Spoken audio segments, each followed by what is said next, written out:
It's actually the start of chapter 18, which is called Geometry 2. I think it's called Theorems. Now, so if you remember, theorems are just facts. That's all they are, okay? They're just facts. It used to be in the old course that you had to do like proofs and stuff, and you don't have to do them anymore. Unless you do leave third higher level maths, you don't have to do them. So it is literally just, these are just facts. It's like a toolbox of facts that will help you to deal with these questions, okay?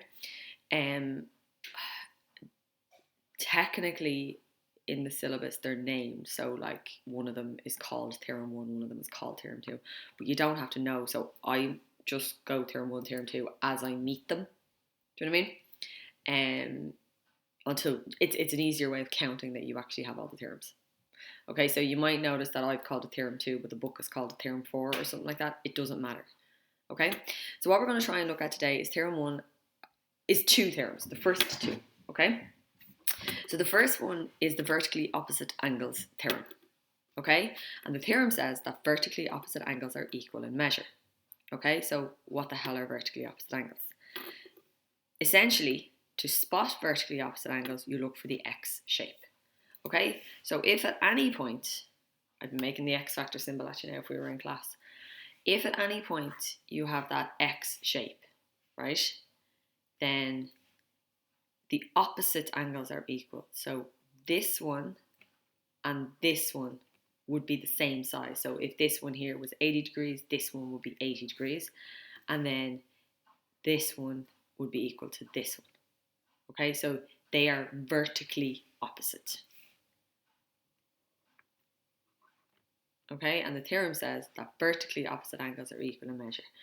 So you need to know the theorem, and you also need to know what the hell a vertically opposite angle is, but you get that with your X factor, okay? So if you see a cross like that anywhere in a diagram, you know that the angles opposite each other are equal, okay? So you don't need 4 diagrams, you just need one. If you have a bit of colour, my one probably over here. You need to write down the theorem, and you need to write down how do you spot, so the idea of the X shape. Okay, and then I'll show you the question, like very straightforward.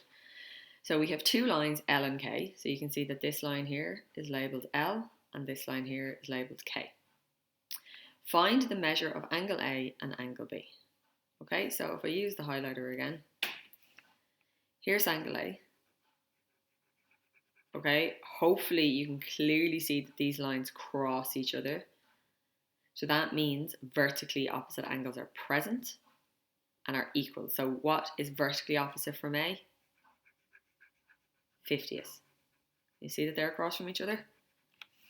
So we can say that the size of angle A is 50 degrees, and then angle B is here, and what's opposite?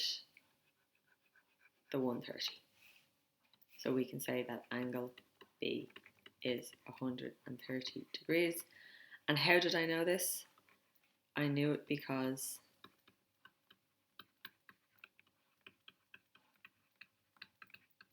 the angles were vertically opposite in both cases. Okay, so that's the first theorem. Vertically opposite angles, you only get them when you have two lines crossed, and the opposite angles, so the ones facing each other, are equal. Okay, so I'll give you a few of them to practice for homework, but hopefully that's okay. Second theorem, slightly more complicated, still fine, just slightly more complicated. So theorem 2 is about what's called alternate angles. Now, to be able to do alternate angles, you need to know what a transversal is, okay? So a line that cuts two or more lines is called a transversal, okay? So if I had, and excuse, my lines are not straight, right? So if I had 1, 2, there's 3 lines, right? 3 lines, and I go like this, I've just done a transversal because it transverses the 3 lines. If I have 2 lines, there's a transversal, because it transverses the two lines. Is that okay? That's all a transversal is. It's just a line that cuts through. Now, it could be 2 lines, it could be 3 lines, it could be 4 lines, whatever. But it has to cut through all of them. And that makes it a transversal. Okay? Now, when you're looking for alternate angles, it's very, very important that you can't have alternate angles if you don't have parallel lines. Okay? You can't have alternate angles if you don't have parallel lines. Yeah? So, I don't know if you remember this. Hopefully you do. Can I draw parallel lines? No. Okay, so we'll just make sure we pretend they're parallel. So here's one line, and it's parallel to this line. If you remember the symbol to show they're parallel is I put an arrow on them. So now I have parallel lines. Once I have parallel lines, I could potentially have alternate.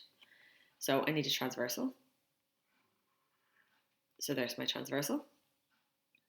Yeah. So I have parallel lines. I have a transversal. And if you have both of those things, then there's definitely alternate angles. Yeah? So how do you get alternate angles? You can see it in the picture down here, which is probably better than my own. They're on opposite sides of the transversal. Okay, so this here and this here are alternate. Okay, and the way you find it, it says it here, look for the Z shape. Okay, now watch this. Okay, so we'll go a bit thicker. If I go across my parallel line, down my transversal, across my parallel line, that angle and that angle are alternate. And if they're alternate, they're equal. Okay, so alternate angles are equal. Is that okay? Let's see if I can find another one. Because it's just the Z shape, it doesn't have to actually be a Z. Ah, crap. Sorry, lost me. Okay, put back in my parallel line, put back in my transversal. Okay, so go back here. So the Z shape, let's see. We could do a backwards Z like this. And then this and this. So again, you've got 2 lines that are on opposite sides of the transversal, so they are alternate and they are equal. Okay, so there you go, they do them for you here. So here is, let's go yellow. Here are your parallel lines, so 1 and 2. They should have arrows on them. Here is your transversal.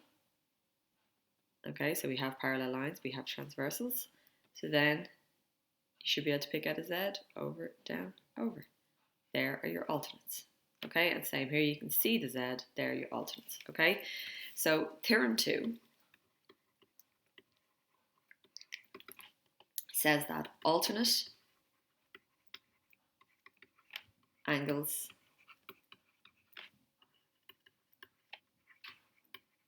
are equal in measure. Okay, so what are alternate angles? First of all, you can't have them unless you have parallel lines and a transversal. If you meet those conditions, then alternate lines, or alternate angles, sorry, are on opposite sides of the transversal, and you will find them if you can find a Z shape. Okay? Now, I realise that this is a lot, and you're probably like, what the hell is she talking about? But just bear with me, because we're going to, none of this is going to go. So when I teach you Theorem 3, we will still be talking about Theorem 1 and Theorem 2. When I teach you Theorem 8, we will still be talking about Theorem 1 and Theorem 2. Do you know what I mean? So this is just about building on the knowledge, okay? So you will have so much practice at alternate angles. Okay? So, Theorem 1, vertically opposite, you're looking for the cross or the X shape, and the ones opposite each other are equal. Alternate, slightly more complicated. You're looking for parallel lines and a transversal. Okay? If you don't have them, then you can't possibly even look for an alternate. Okay, but if you do have them, how do you find the alternate? You look for a Z shape. So you go along the parallel line, down the transversal along the parallel line, and the angles that are on the opposite sides are alternate. And then, like we said, you can do that in reverse. This is going to look a bit funny, but you go along the parallel line, down the transversal, along the parallel line, and then the angles on the opposite side of the transversal are alternate and hence equal. Okay?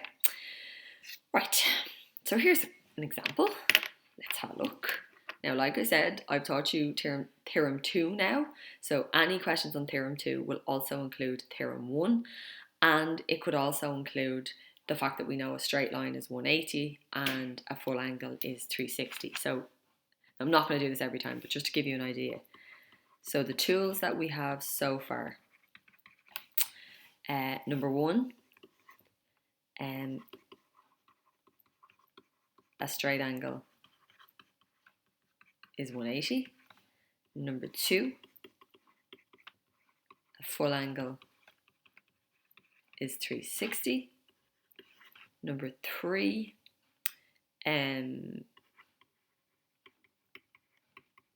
vertically opposite angles are equal. And number four,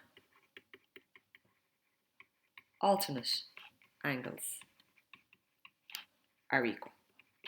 Okay, so that's what we know so far about angles. Yeah? And we could also include that right angle is 90, but it just doesn't come up as much. Right, so let's have a look. Okay, so I'm trying to find the size of angle 1, the size of angle 2, the size of angle 3, and the size of angle 4. So where to start? Now, there's multiple ways to start these. Okay, I think I'll start here. And you might see something different to me, and that's fine, okay? I'm going to look here. Can you see here I have a straight line? Which means those two angles there have to make 180 degrees. So the size of angle 1 plus 120 degrees has to make 180 degrees because together they form a straight angle. Yeah? So if I do 180 minus 120, I get 60. So I can say that angle 1 is 60 degrees.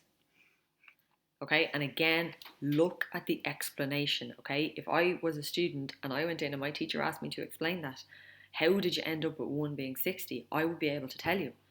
I would be able to tell you that, well, I noticed that 1 and 120 together made a straight line, and a straight line is 180, so I did 180 minus 120. I can clearly explain the process. Okay, so I'm going to remove this just because I can. And in place of 1, cross the 1 out and put in 60. Okay, now I see my next step already. I might do it in a different colour. So this line here, oh, I kind of totally missed the line there, hang on. Oh, Jesus. Right, we'll just do the best we can. This line here and this line here make an X. Yeah, that means this one, vertically opposite angles are equal. So this angle here is equal to this angle here because they're straight across from each other. Okay, so the size of angle 4 is the same as the size of angle 1. Why? Sorry, I always put the reason in square brackets. So why? Because they're vertically opposite. So that means the size of angle 4 is equal to 60. Yeah? So we'll go back up. I'm going to remove the colour off it again. Oh, I can't believe that worked.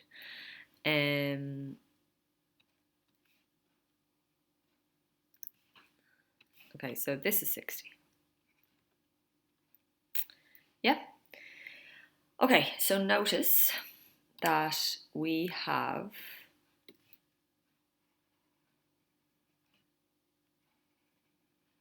parallel lines. Look, arrows and everything. Okay, and what else do we have? We have a transversal. Oh my God, I can't draw a diagonal line at all. Okay, so we have a transversal of sorts. Yeah? So if we have parallel lines and we have a transversal, that means we must have an alternate angle. There must be a Z shape in there. Okay? Now, if you look, go thicker, along the parallel line, down the transversal, along the parallel line, and the angles on the opposite side are alternate. So can you see that 2 and 120 are alternate? Okay, so angle 2 is equal to 120 degrees. Why? Because they're alternate angles. I found the Z. Okay, I met the conditions, as in there were parallel lines and there was a transversal, and then I was able to put in the Z, and the angles on the opposite side of the transversal are equal. So angle 2 is 120.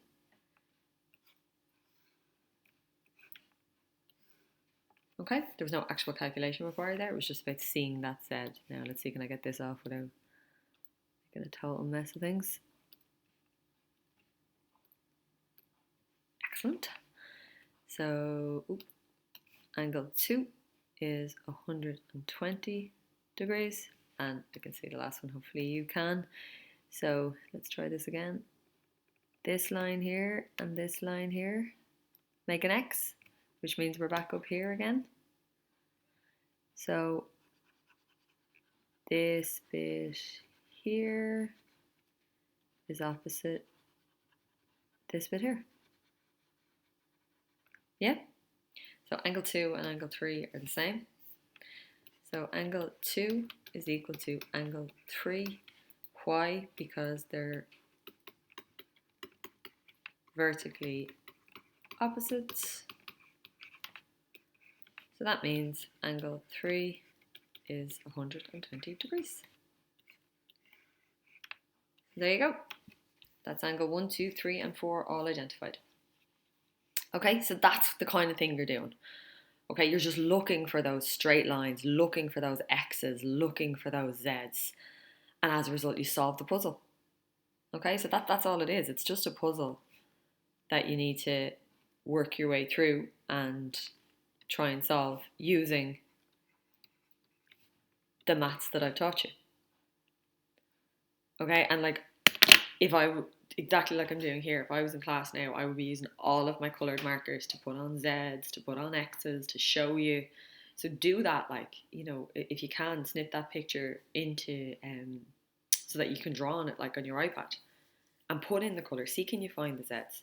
It's even much easier with a touchscreen because you actually feel yourself kind of writing the Z and stuff. Okay, so I have a couple of those for you to practice. And again, give yourselves a break. Okay, these are hard. And again, it's new maths. So it's like when we started with algebra, it was like, oh my God, what has she asked me to do? So just give yourselves a break and, you know, take down the facts, do your best to understand, and just let me know if you don't. Okay?